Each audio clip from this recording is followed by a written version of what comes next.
10:30 बजे आकर के, और जबकि मैं सोया हुआ था, तो अब जगा कर के तो मुझे थाने ले गए। और पीर मिठा थाने। हाँ, पीर मिठा थाने, जी और ये बगल में ही है। जी जी जी बिल्कुल। तो यहाँ दूसरे दिन 5 बजे छोड़ दिया मचलके पर, और उस लिहाज से रात को कहाँ रहे? रात को वहीं थाने में? थाने में ही।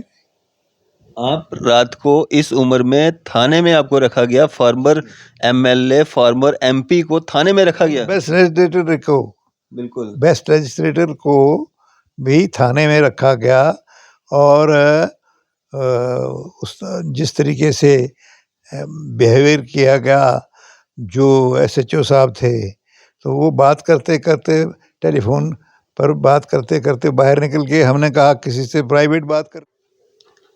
आप देख रहे हैं न्यूज़ सैर इंडिया और मैं हूं अरफाज अहमद डैंग। आज की खास मुलाकात में हमारे साथ मौजूद हैं फॉर्मर एमपी, फॉर्मर एमएलए, वो भी एक नहीं 2 बार, और सबसे बड़ी बात है सीनियर सिटीजन, 91 साल उम्र, और लगभग। और जब इंस्टीट्यूट हुआ ये जम्मू कश्मीर में अवार्ड बेस्ट लेजिस्लेटर का, तो पहला लेजिस्लेटर भी मैं ही हूँ जम्मू कश्मीर से 2000 में 2001 में जी मुझे बेस्ट लेजिस्लेटर का अवार्ड मिला है। शेख अब्दुल रहमान साहब हमारे साथ मौजूद हैं, जिनको शायद ही कोई ऐसा होगा जो इनको नहीं जानता होगा। मैक्सिमम सारे जम्मू कश्मीर, पूरा जो भारत देश है, इनको जानता है। और इनके साथ क्या कुछ हुआ इन 4-5 दिनों के अंदर बातचीत करेंगे, क्या कुछ पूरा मामला था, और आज हम इनके साथ बातचीत कर रहे हैं। सर, ये जो आप एक प्रोटेस्ट मान लें, या एक मीटिंग, या एक मीडिया के माध्यम से जो एक अपना समर्थन जो देने जा रहे थे, उसमें ऐसा क्या आप करने वाले थे इस उम्र में, इस 91 साल की उम्र में, आप और आपके साथी, कि आपको अरेस्ट कर लिया गया? देखिए, कॉन्स्टिट्यूशन ऑफ इंडिया के अंदर जो दफ़ा 19 के तहत हमको इख्तियारात हासिल हैं एक सिटीजन के तौर पर, तो उस मामले में हमें जिस तरह होम मिनिस्टर के गेट पर सामने जो है वो जंतर मंतर पर रोज़ होता है, बिल्कुल। और यहाँ जम्मू कश्मीर जम्मू कश्मीर जो है वो हिंदुस्तान से कोई अलग रियासत नहीं है, जी लेकिन यहाँ पर इस तरीके से जो है रात को गिरफ्तारियाँ करना 10:30 बजे आकर के, और जबकि मैं सोया हुआ था, तो अब जगा कर के तो मुझे थाने ले गए। और पीर मिठा थाने। हाँ, पीर मिठा थाने, जी और ये बगल में ही है। जी जी जी बिल्कुल। तो यहाँ दूसरे दिन 5 बजे छोड़ दिया मचलके पर, और उस लिहाज से रात को कहाँ रहे? रात को वहीं थाने में? थाने में ही। आप रात को इस उम्र में थाने में आपको रखा गया, फॉर्मर एमएलए, फॉर्मर एमपी को थाने में रखा गया? बिल्कुल, बेस्ट लेजिस्लेटर को भी थाने में रखा गया, और उस जिस तरीके से बिहेवियर किया गया, जो एसएचओ साहब थे, तो वो बात करते करते टेलीफोन पर बात करते करते बाहर निकल गए। हमने कहा किसी से प्राइवेट बात करनी होगी, जी जी और वो वापस ही नहीं आए, जी। और दूसरे दिन पूरे दिन नहीं आए। नहीं, हम उनको पूछते कि किस जुर्म में हमको ये सज़ा मिली है, हमको आपने अरेस्ट किया है। तो ऐसी हालत में मैं समझता हूँ कि जो मीडिया है आज का, तो मीडिया की जो है इसको एक फोर्थ ये पिलर माना गया है डेमोक्रेसी का। बिल्कुल।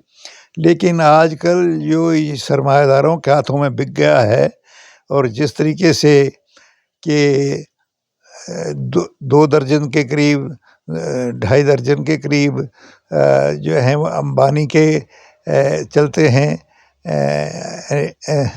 टीवी चैनल्स, और इसी तरीके से अडानी के चलते हैं, गौतम अडानी के चलते हैं, और इसके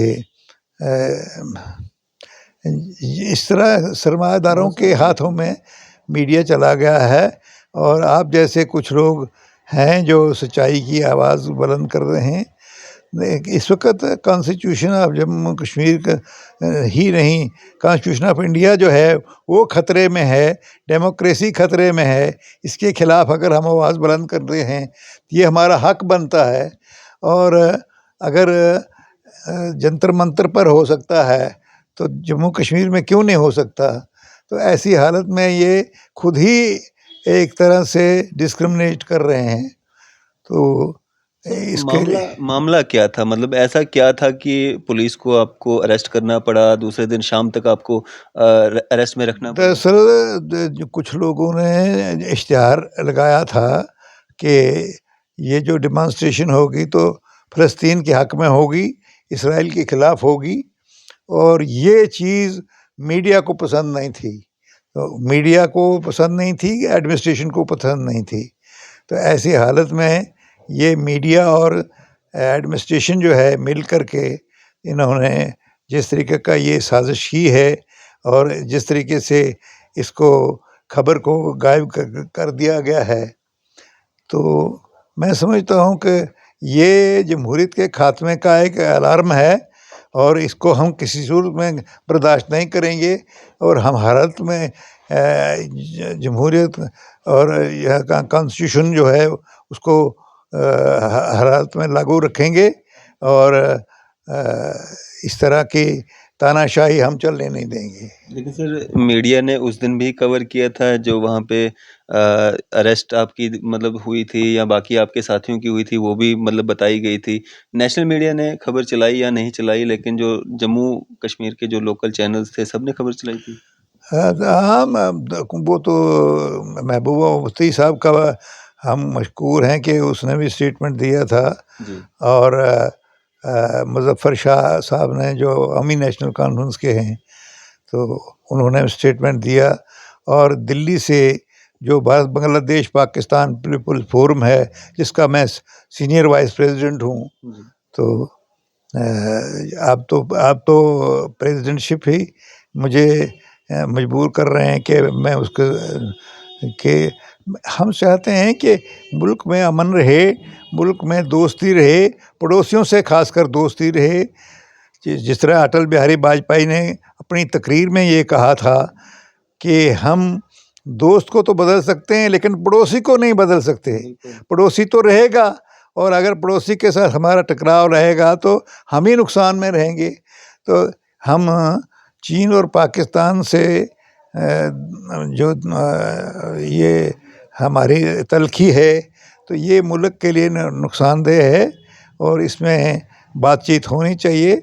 हम इसकी वकालत करते हैं और हम फ़लस्तीन के मामले में आज़ाद फ़लस्तीन की हिमायत करते हैं और इसराइल की मज़म्मत करते हैं। तो जिनको हिटलर ने भगाया और आज वो जस्टिफाई कर रहे हैं कि हिटलर ने जायज़ किया था, तो आज तो एक तरह से हिटलर की तारीफ़ हो रही है कि इन लोगों ने जो उन दिनों जुल्म किए होंगे उसका नतीजा उनको भुगतना पड़ा था।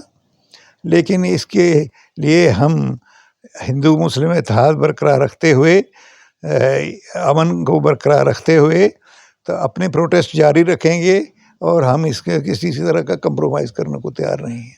आपके जो बाकी साथी थे जिन्होंने आपके साथ में प्रोटेस्ट पे बैठना था या प्रोटेस्ट करना था, मीडिया के माध्यम से अपनी बात रखनी थी, क्या उनको भी अरेस्ट कर लिया गया? उन सबको सांबे वाले को सांबे में थाने में बुला लिया गया। आईडी खजूरिया साहब को कठुआ में अरेस्ट कर लिया गया, कठुआ थाने में पहुंचाया गया। और यहाँ जो कामरेड थे हमारे कुछ साथी तो लेफ्टिस्ट, तो उनको भी अरेस्ट किया था।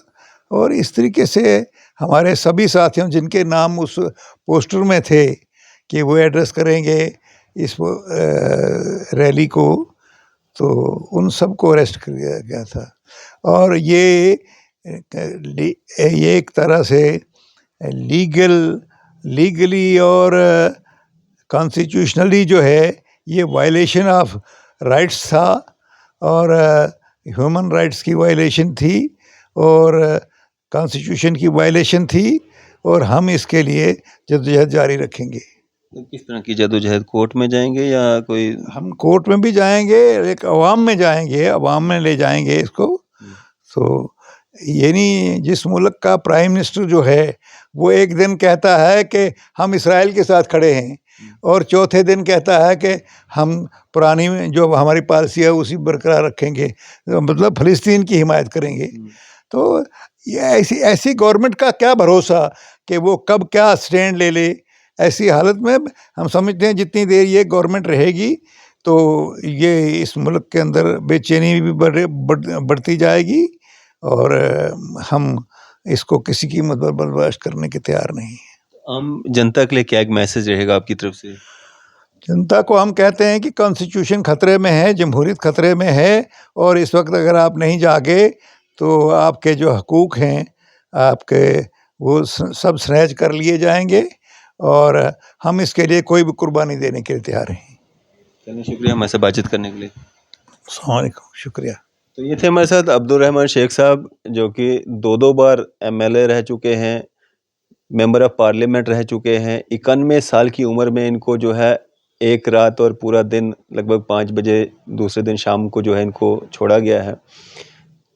इन्होंने मुचलके पे दस्तखत कराकर मुचलके पे दस्तखत कराकर, तो आप देख सकते हैं खुद ही अब इन्होंने चाहा कि ये अपनी बात रखें और हमने प्लेटफॉर्म जो था इनको प्रोवाइड किया। इन्होंने अपना व्यू जो जब ये बेस्ट लेजिस्लेटर का अवार्ड क्रिएट हो गया तो उसके लिए 4 असेंबली के एक्स स्पीकर जो थे, जिसमें बाबू परमानंद थे, पंडित मंगत राम शर्मा थे और अब्दुल गनी गोनी थे भदरवा के, और मोहिद्दीन मलिक थे, जो पहले नेशनल कांग्रेस की गवर्नमेंट आई और जब उन्होंने सरकार बनाई थी तो उनके चारों के लोगों ने जो मुश्तरका तौर पर रिकमेंडेशन की तो उसको पार्लियामेंट ने, असेंबली ने एक्सेप्ट कर लिया और बेस्ट लेजिस्लेटर के तौर पर मुझे इनाम मिला है।